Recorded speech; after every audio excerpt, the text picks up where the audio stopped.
This one. We're going to start part 2. Brother Kyle, Brother Noland, I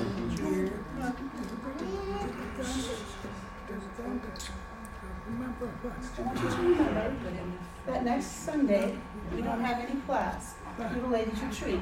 The following Sunday and from then on we do have class. Okay. This Sunday is his second part of teaching, and he's done, and then in his ladies' retreat skip next week, and then the following week, in October, the second week of October, we'll have class from then on. The women's are going. Casey's question, why not next week? Because all the ladies are going to ladies' retreat, there's no church. Are we ready? Would you like to pray, Candida? I'm going to pray before class teaching. Are we ready to learn?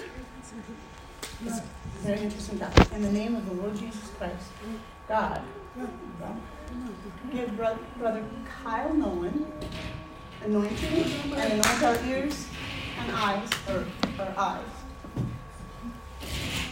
Receive your word.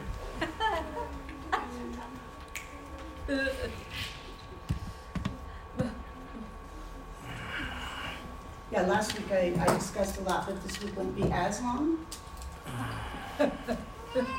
Last week we discussed the serpent, the river, the blood, river turns to blood, the frogs, the lice, the flies. Now we have the rest of these from the curses on Egypt during Moses' in Exodus. Moses himself wanted full control. Pharaoh himself wanted full control. And so, because he wouldn't let the people go, he was plagued. And every time he said he would let them go, then he would recant on his word. And so God over and over cursed the land of Egypt.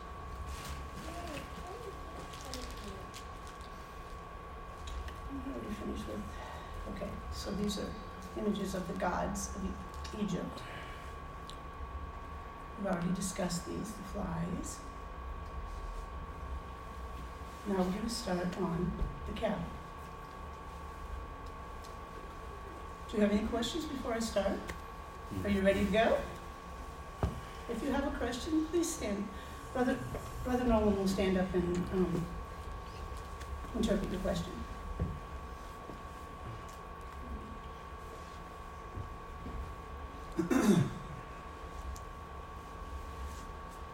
God kept showing Pharaoh over and over and over his power, but the Pharaoh would not accept it. So as Moses came again before Pharaoh to confront him,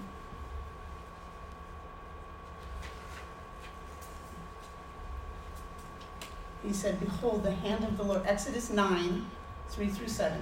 Behold, the hand of the Lord is upon thy cattle, which is in the field, and upon the horses, on the asses, the camels, upon the oxen, and upon the sheep.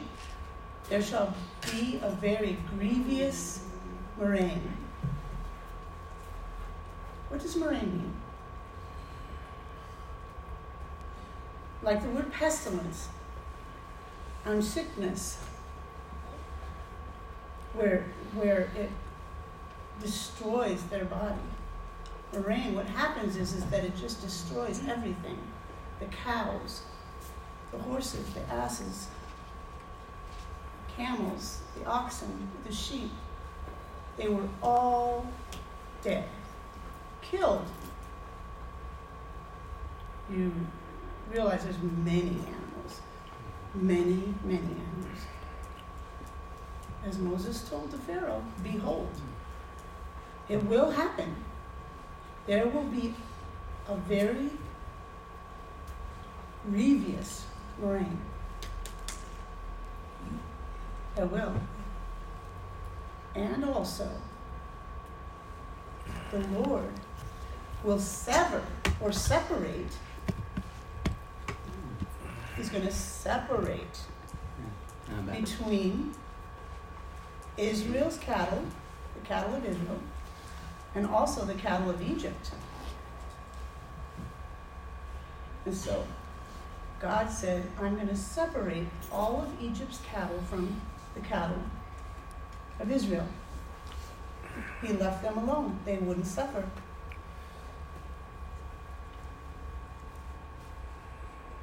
He was doing this to show him, Pharaoh, his power. God was doing this, that he had the control of the time, of the separation of places. And when it happened, he said it will happen, and he will leave Israel's cattle alone. And the Lord appointed a specific time, a set time, saying, tomorrow the Lord will do this thing in the land. Again, it was a specific time that he set. And remember, Pharaoh had his magicians and others imitate what God did, but God is perfect. They could not copy. They could not copy all of these different plagues. They could give an approximate time, but not a specific time that things would happen. This is to impress that the time was set and that the thing would happen tomorrow. And the Lord did that thing on the morrow, and it happened. And all the cattle of Egypt died. But of the cattle, who are the children? The children of Israel died not one. Nothing died. Oh, buddy. What you doing?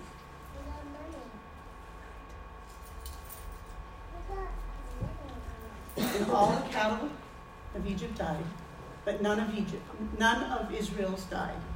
And Pharaoh sent. These were the things that the God impressed. Oh, thanks. On them. That he would sever between the land, the animals.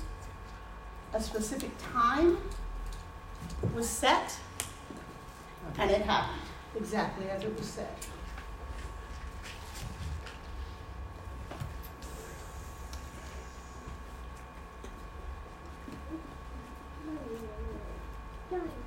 And over, God showed him, Pharaoh, his power. And Pharaoh sent, and behold, there was not one of the cattle of the Israelites dead. Wait a minute. This is very interesting. It's very interesting.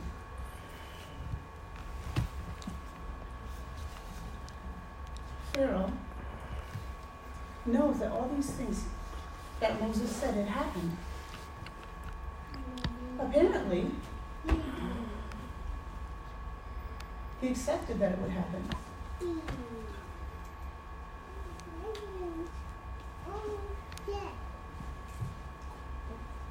But he went and checked to make sure that it was exactly as it was said. Did you catch that? Pharaoh,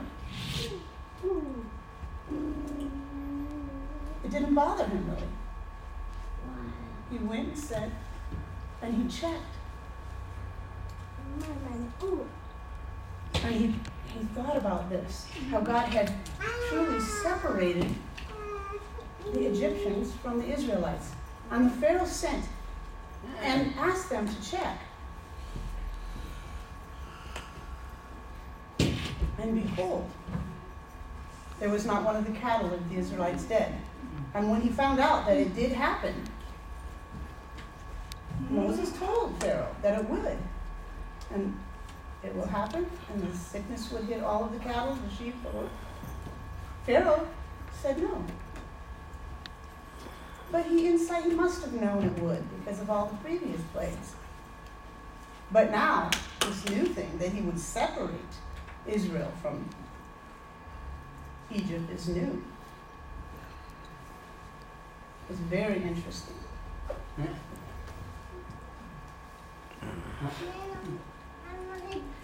And after that all happened, and he saw that there was nothing, he rejected it.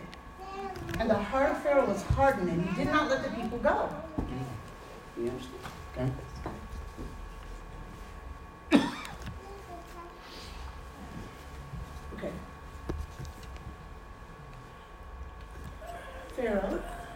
Pharaoh's animals.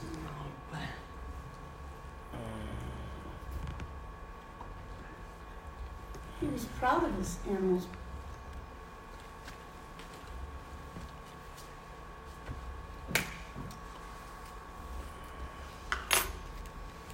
Pharaoh did not want to admit that he had been conquered several times by God, and the plagues did happen.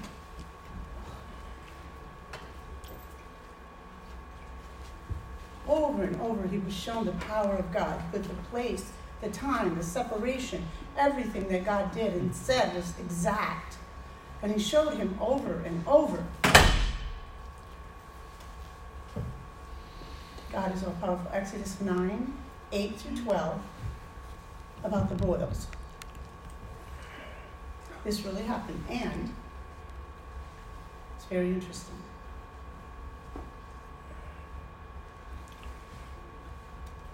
There's a little bit of a warning about the separation. There, he's talking about the boils, and this pronoun, it means the boils. And it shall become small dust in the land of Egypt, and shall be a boil breaking forth with blains upon men, blisters, and upon beasts. Not only the men, but the beasts also, throughout all the land of Egypt.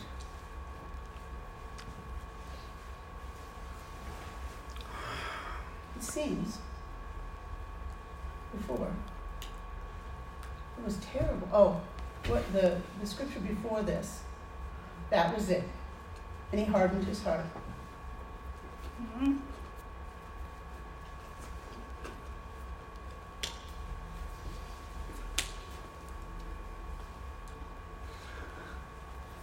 The previous one was the animals, and said that it would happen to all of the cattle. Yes, he's talking about the other beasts, the other animals, not the cattle, the horse, the oxen, and the sheep, but any other beast that was owned by the Egyptians, not one that we've already talked about that died.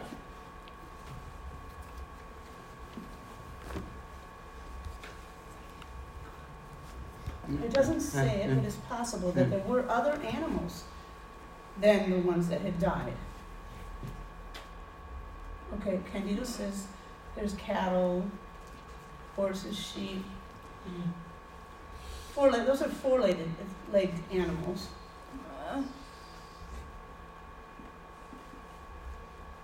That died, and then they were down to just a few animals left in Egypt. You have to understand, animals is a very large name for many classifications.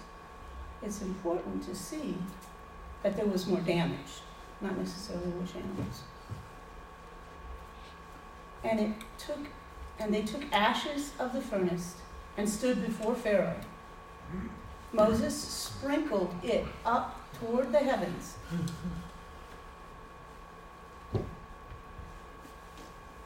And it became a boil breaking forth with blains upon men and upon beasts.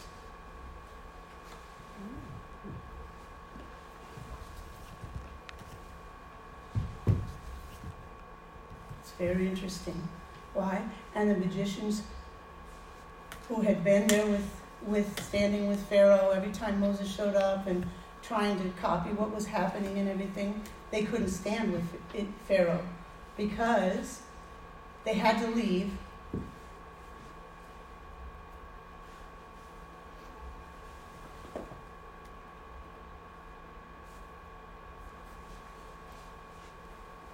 Okay, so right here the magicians said unto Pharaoh, they'd already told him, we cannot copy this. This is a very powerful God who can do this. So now as we go on,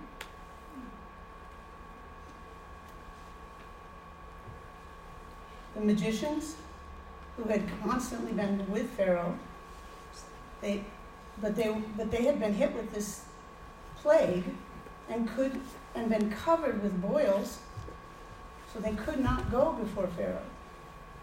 It's obvious.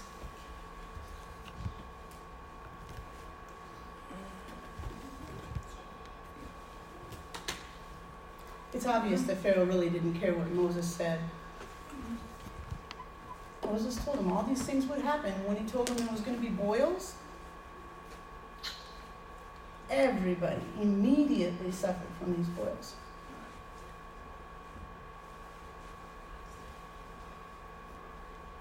Do you know what else there was besides boils? Other things besides boils. Leprosy. Leprosy is a kind of a boil. Similar to Job's suffering in Job 2:7 and 8. So went Satan forth from the presence of the Lord and smote Job with sore boils, from the sole of his foot to the crown unto his crown. He took him a potser to scrape him withal. And he sat down among the ashes.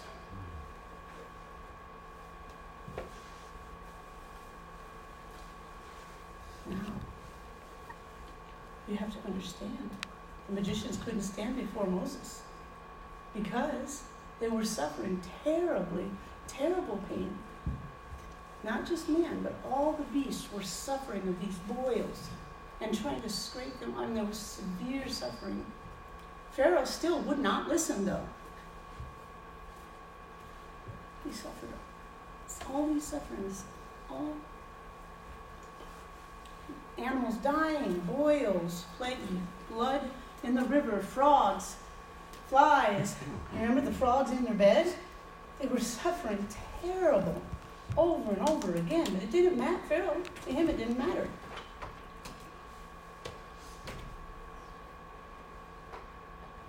Those boils hurt. It was not just a little minuscule thing. It was a severe pain, severe suffering.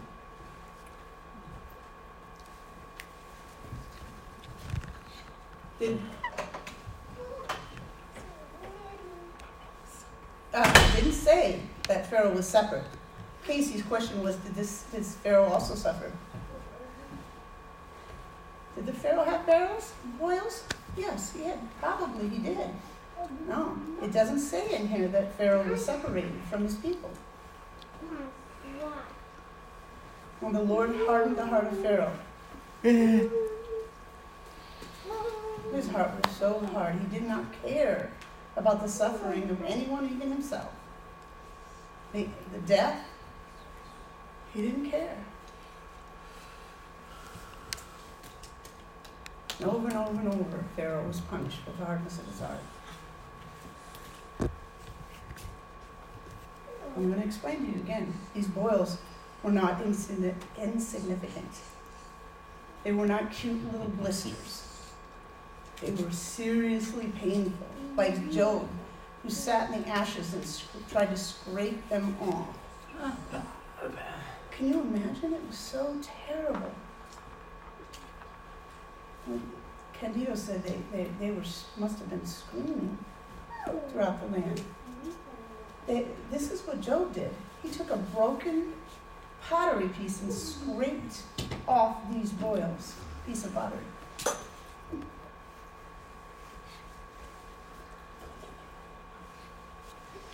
Yeah, it felt like fire. I'm sure it felt like fire. Are we good? It was similar, yes, to Job's suffering.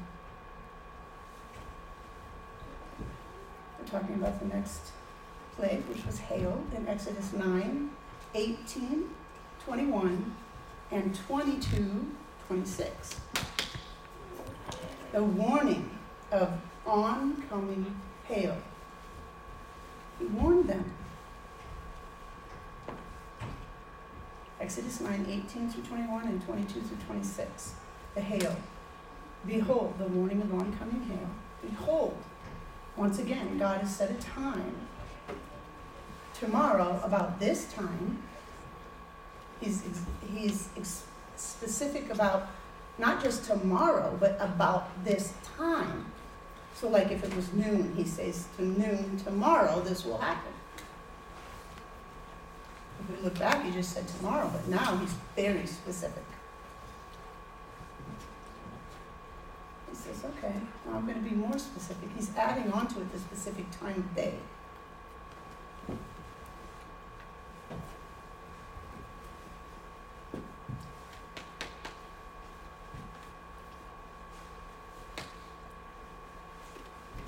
So as an example of this, he would say tomorrow before, but now he says about this time, noon, it will happen. And I will cause it to rain a very grievous, horrible hail. Hail, what's hail? It's like ice, like balls of ice falling from the sky. Such as hath never been experienced in Egypt, since the foundation thereof, ever since the beginning of time. This had never happened like this before. This hail had never fallen like this, even until now. Send therefore now, and gather thy cattle, and all that thou hast in the field,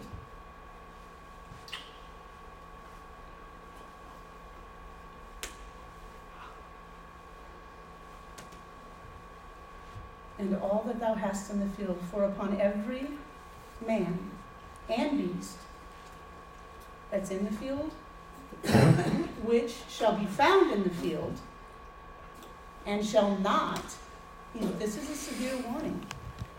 He's telling Pharaoh, he's warning him. He's telling him the specific time, the time of day, and he's warning him to prepare for this, to save.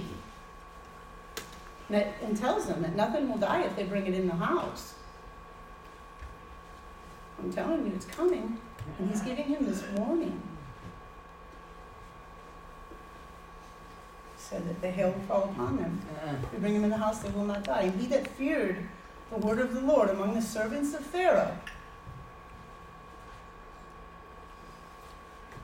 ran and made his servants and his cattle flee into the houses. And he that regardeth not the word, ignored it. He ignored the warning of God through Moses and left his servants. Okay, so Moses went in, let Pharaoh know what was going to happen about the hail, a warning for the animals, for the servants, for everyone to hide, and telling him that it was going to happen. And some of the servants went and hid, and some ignored it. They really didn't care. They said, they've never experienced this hail. They weren't worried about it. They have never seen this hail before. Never. It might have happened with the ark, but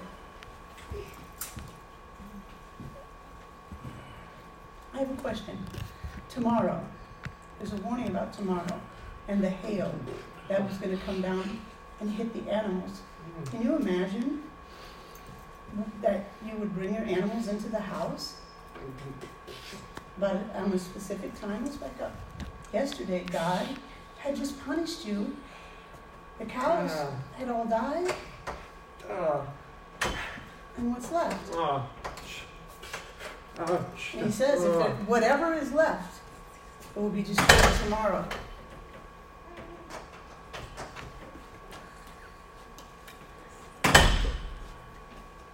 It didn't say that all the cattle had died, but many, many had died.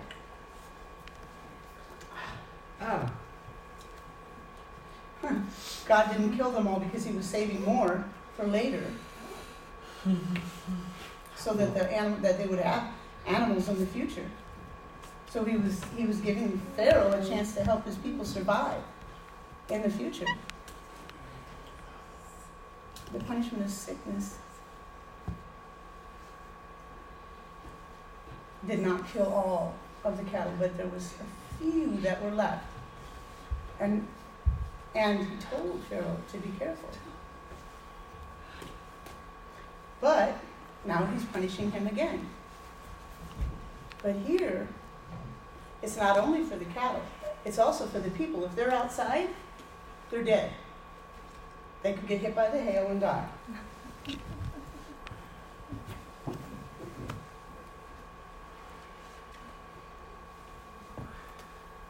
We're going to focus on Exodus 9:22 through 26. So Pharaoh had already been told. And the Lord said unto Moses, stretch forth thine hand toward the heavens, that there may be hail in all the land of Egypt, upon man, upon beast, and upon every herb of the field. This is the food. This is specifically the food that's in the field. Understand? The cows, the oxen, camels. Even though there wasn't many left, they still needed food. And there was food left, the plants and different things. When the hail came, it was going to destroy the plants throughout the land of Egypt. And Moses stretched forth his rod towards the heaven. And the Lord sent thunder and hail, and the fire ran along the ground. And the Lord rained hail upon the land of Egypt. So what happened was there was hail and fire mingled with the hail. Very grievous, very terrible. Such as there was none like it in all the land of Egypt, since it had become a nation. That's my stuff.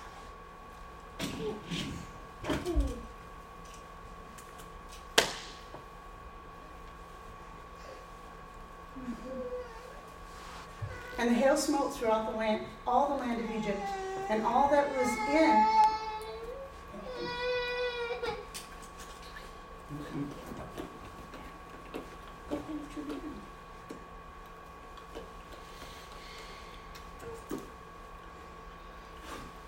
It smote all the land of Egypt that was in, and all that was in the field, man and beast, and the hail smote every herb of the field, and break every tree of the field. Imagine this. These tall trees, these tall.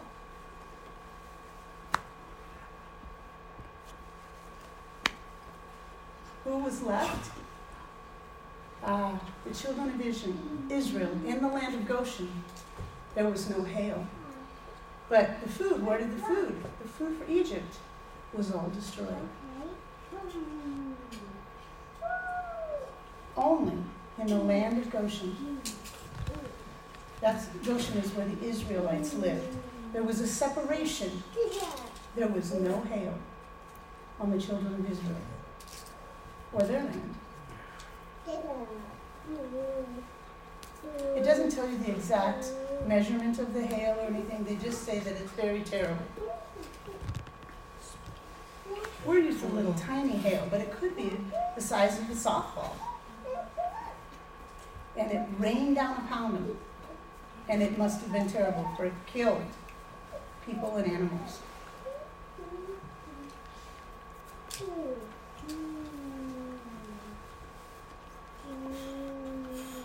Yeah, the size of a softball or a baseball. The hail must have been that size to kill man and beast and to break all the trees, and they fell in the land of Egypt.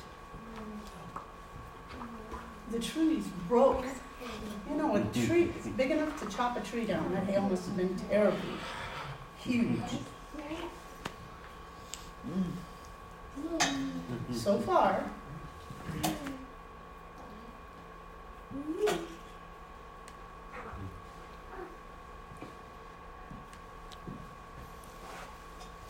of the 10 plagues. Oh,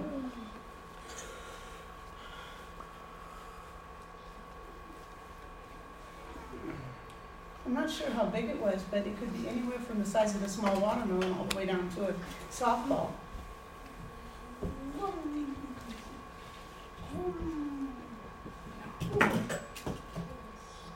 Come here.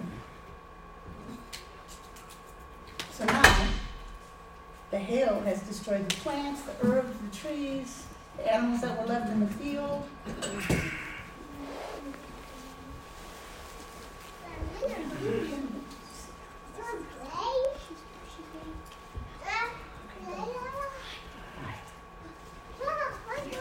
Luca, give me Luca.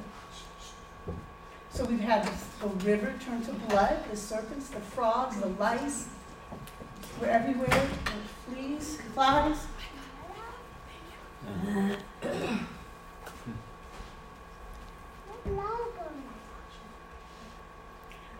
So now we've had hail, boils, the plague on the cattle, the flies, the lice, the frogs, the rivers turned to blood, and the serpent, which could have been a crocodile.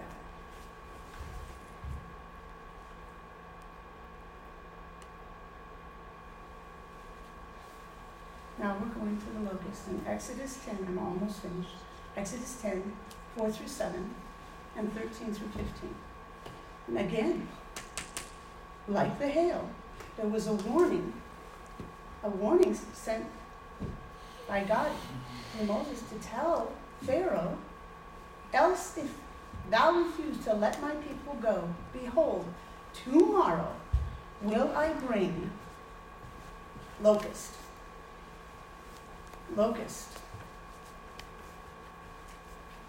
So yes, the point here that Jeff brought out is, the point is he wanted Pharaoh to repent.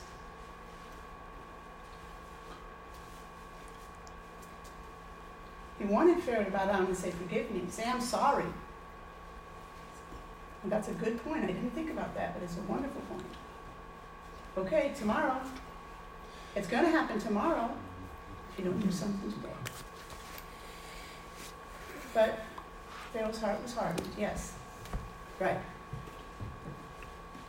I will bring these locusts into thy coast, and they will completely cover the face or the surface of the earth, that one cannot be able to see the ground, the earth. We see dirt when we go outside.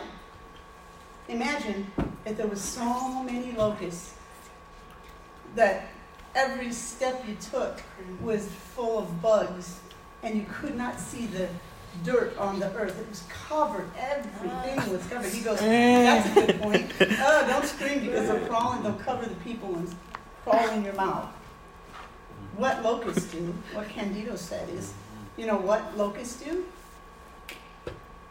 They come in and they eat everything in their path. It's gone. Everything that's green, they completely remove it, destroy it. Uh-oh, Candido was moving ahead of me. So right now, we can't see the ground tomorrow. We won't be able to see the ground because there will be so many locusts. And they shall eat the residue. What's residue? That's what's left on the earth of that which did not escape. So basically that didn't get destroyed in the plagues previously would be destroyed. So maybe some new plants had grown up after the hail. And they thought, oh good, we're lucky that some plants are grown, so we're going to have food. But now with the locust, they came through and they would eat everything that remained.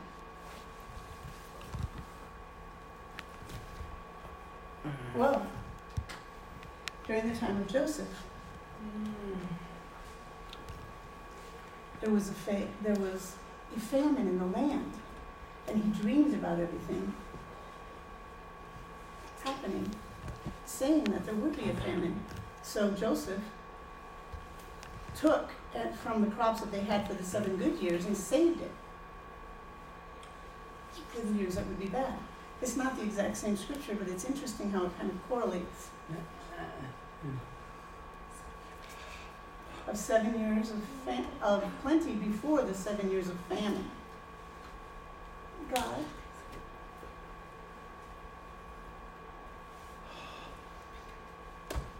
He warned them, just like he warned during Joseph's time. He warned them that they would have no food left. And this did happen. Because if these locusts came, they were going to eat the seed and the plant. Everything that remaineth from the hail, because the hail had destroyed much of the food. And shall eat every tree which groweth for you out of the field.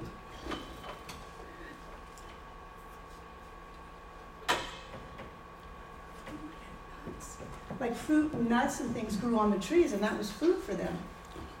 And previously, a lot of the trees had broken in half. But maybe they would have grown up again too, but the locusts were coming to eat up everything that was left. And they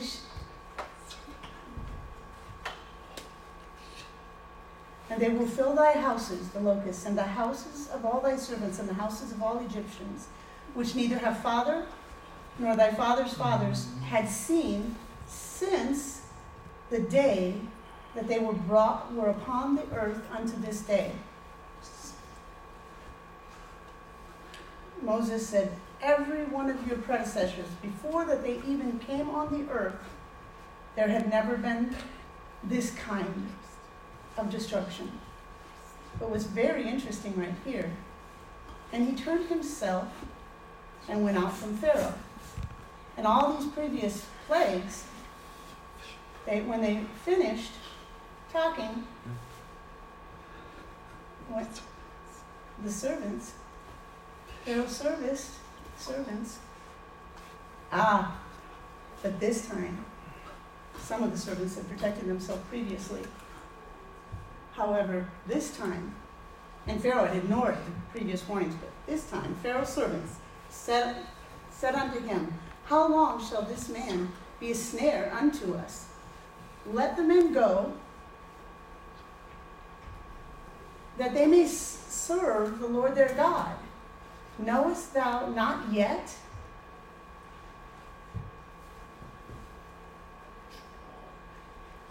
that Egypt is destroyed?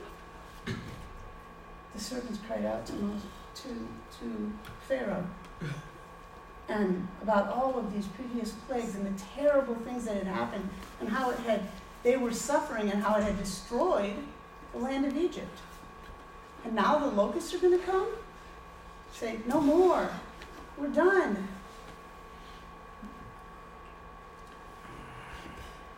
The people realized it. Please, no more. But Pharaoh, no.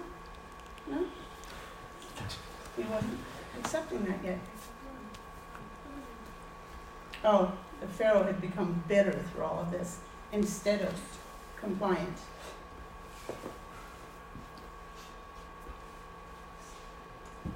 I want you to notice in the previous verses, God had hardened the heart of Pharaoh, meaning he would be stubborn, but also God wanted to show him the power, show Egypt the power.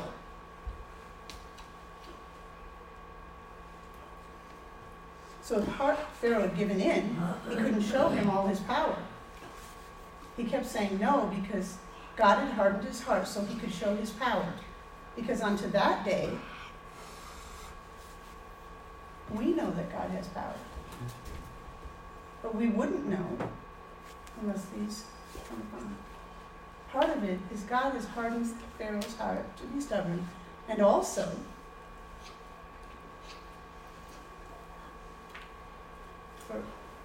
for us, saying that I am your God and watch me. He wanted to show all the people that there is one God and that he had power.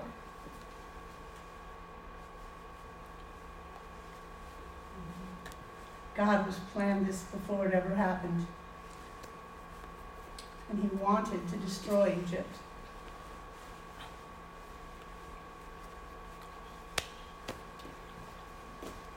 He wanted to show the power because Egypt had kept the people of Israel in bondage for years.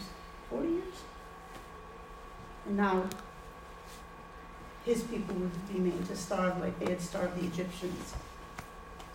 And say, I have power, you don't have power. As a Pharaoh. Exodus 10, 13 through 15.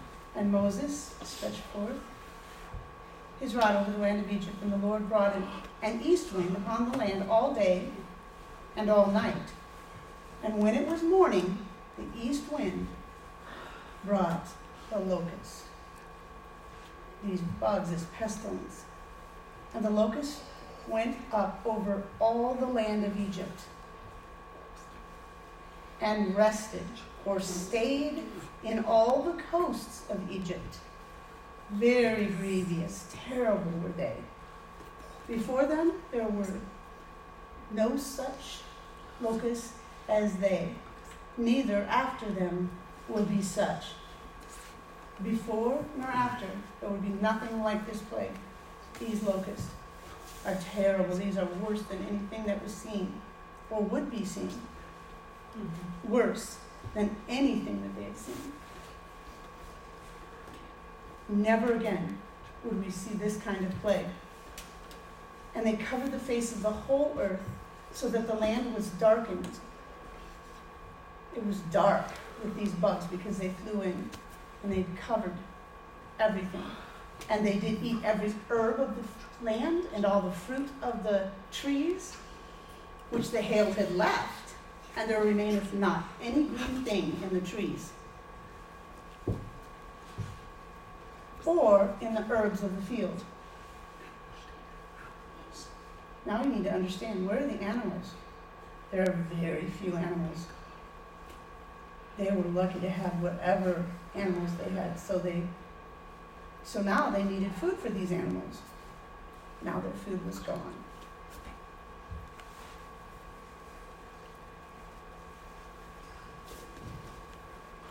Man and animal had no food. The next year, they needed seeds, but they didn't have any seeds because even the seeds had been eaten. They were completely destroyed.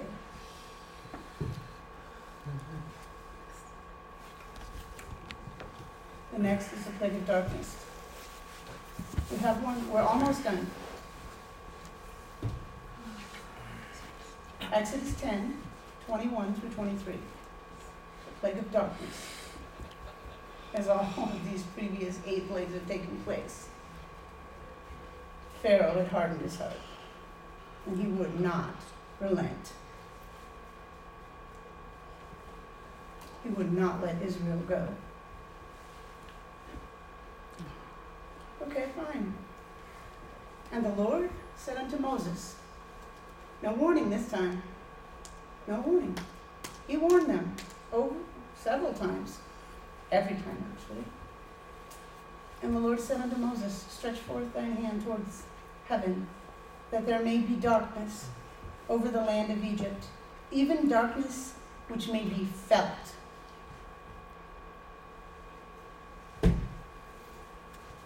Like a blind person can see nothing.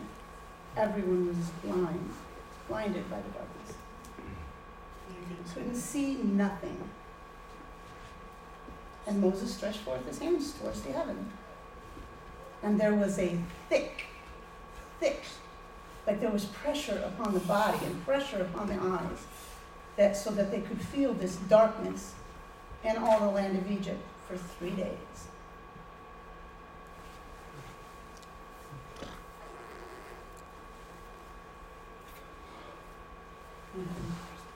It's very interesting. If any of the plants were left, they needed to have some sun. And if there were seeds left, they didn't have any sun, so if they had no sun, they would die if they tried to sprout. He goes, you're my seed. Brother Nolan to Brother Kyle Nolan. They saw for 3 days, they saw not one another. Neither rose any from his place for 3 days. For 3 days of darkness, they just sat there. For 3 days in pure darkness. But all the children of Israel had light in their dwellings, in their homes. Again, he shows a separation in his control and the power of where and when and what would happen. So the Israelites were celebrating while all of Egypt was suffering. The Israelites were probably celebrating. But it's very interesting why Egypt believed in what? Egypt worshipped the sun god Ra. God showed his defeating Ra when he ordered the darkness. So we see he defeated the serpent or crocodile, one of Egypt's gods. He defeated the sun, the Nile, everything. He defeated all of Egypt's gods. What was left? There was nothing left. The food, the animals, there was nothing left. But there was one more plague. As everything was destroyed and nothing was left, God finally, with a seriously, impresses them with the defeat of their sun god.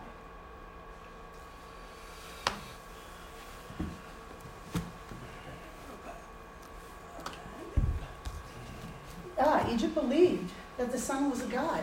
Many, many people believed that the sun was a god. Many believed that the sun was a god.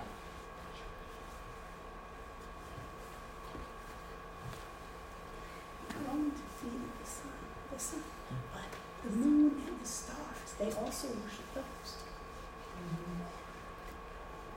Because there was darkness day and night. So they saw no sun, no moon, no stars, nothing.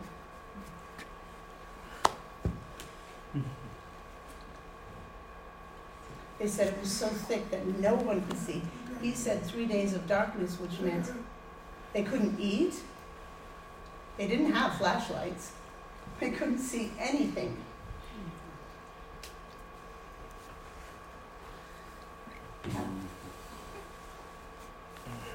He told them.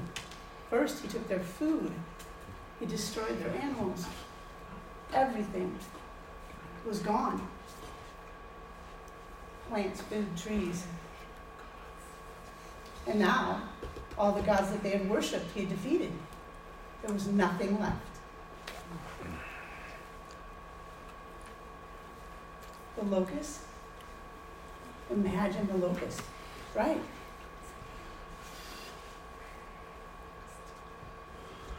He didn't say that he had taken the locust away. They might still be walking on bugs. I'm curious, look at the scripture. Can someone look at the scripture really quickly?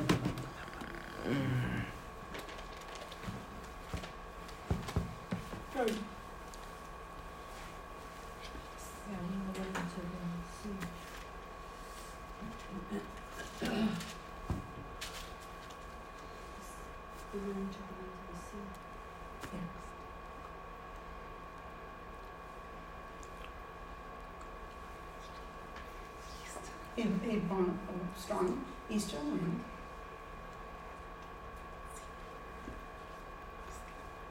Yeah, and he brought a wind and it removed them back into the sea. And there were no locusts left. Okay, so. Oh yeah, a lot of them had died by getting stepped on and crushed and everything else. So they probably had to clean up a lot of dead locusts. But now that God had defeated all of their gods, even the sun god, then the final plague came. In Exodus 12:29 through 30, the death of the firstborn. And it came to pass that at midnight the Lord smote all the firstborn.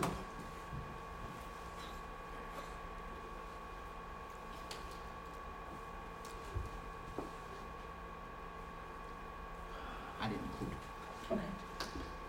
It happened. I didn't include it, but Moses came that final time and told Pharaoh what was going to happen. And he explained it, but I didn't include it in these scriptures. But understand, he was warned this time too. And it came to pass that the oldest, all the firstborn in the land of Egypt, from the firstborn of Pharaoh that sat upon the throne, unto the firstborn of the captive that was in the dungeon. They would die in the dungeon. All the firstborn of the cattle. And Pharaoh rose up in the night, he and all of the servants and all the Egyptians. And there was a great cry, mourning in Egypt. There was terrible crying, for there was not a house where there was not one dead. They at least had one dead in every house, and possibly more. All of the houses, one person died. So everyone was mourning at the same time. Imagine the screams and the crying. It would have been very overwhelming. What a shock to see your loved one die. All in the land of Egypt.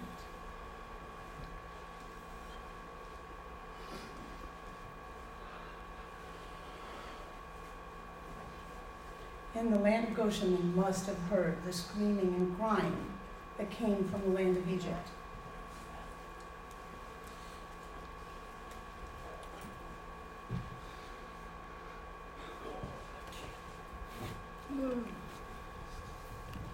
And these are the plagues.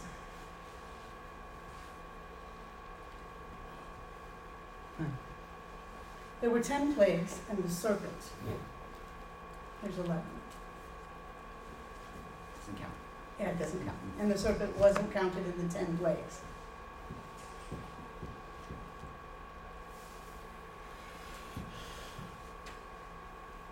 But these were all the ways that God showed his power upon people. If he had said, get out with any of these, and Egypt was allowed to, at the final plague, Pharaoh said, get out of my land.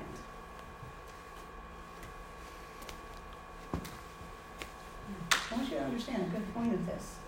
In that time, the king's son was so precious, and it was required. He had to have a son to become the next king. And so now when his son, Brother Noland Sr. was thinking that, and Brother Noland Jr. said it. Oh, that he is his son. Yes.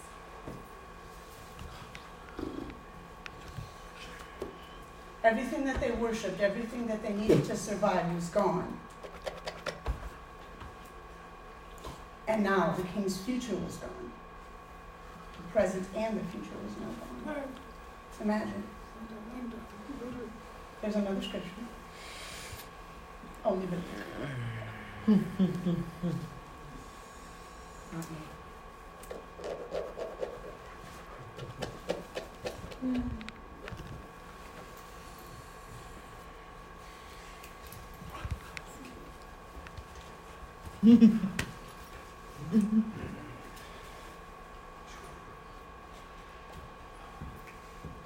we skipped the part about the Passover in the death of the firstborn because we're not focusing on the Passover. We're focusing on the plagues and how God showed him powerful of himself.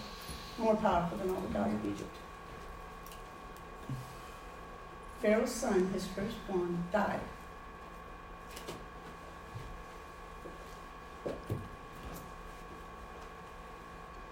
Pharaoh never obeyed until the final plague, when he lost his son. He did not protect the land or the country. And we're not talking about Jesus in them. At this plague, he told the Jews to go. Up until this point, Still didn't worship. he still didn't worship God, no.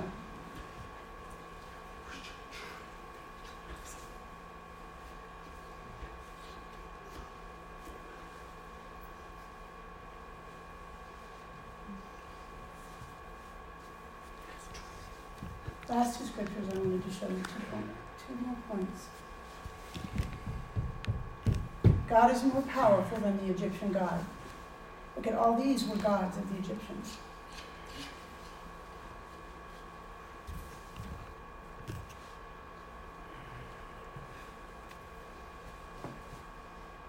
And in these, God is in control of place and time.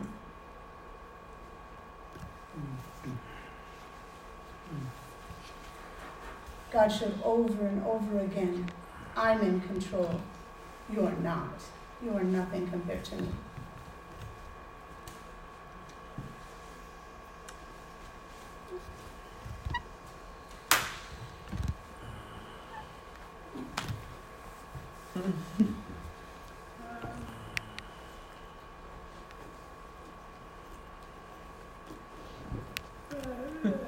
This has been a very interesting.